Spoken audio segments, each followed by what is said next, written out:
Welcome to the Tech Egg. Don't get scrambled. Enjoy the video. In this video, I will explain how to make pickled radish for kimbap. This simple guide will help you create that perfect tangy crunch.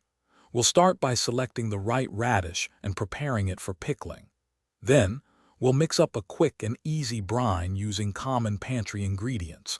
You'll be surprised how straightforward it is to achieve delicious results at home. Get ready to elevate your kimbap with this essential side dish. First, peel your dakin radish and slice it into thin, consistent rounds. Aim for about 1/8 of an inch thick for that ideal bite.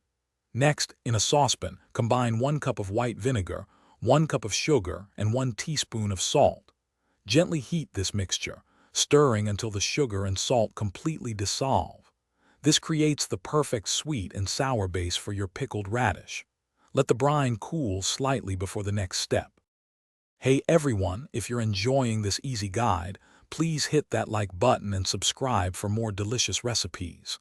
Quick recommendation: just like a good recipe, a great book can transport you. Read anywhere with the new Kindle Paperwhite, perfect for all your culinary adventures or just relaxing. You can find the link for the Kindle Paperwhite and other fantastic deals in the description below. Now, let's get back to the video. Once your radish is sliced and the brine has cooled, it's time to combine them. Carefully place all the radish slices into a clean, airtight jar. Then, pour the prepared brine over the radish, making sure every piece is completely submerged. Seal the jar tightly and refrigerate it for at least 24 hours.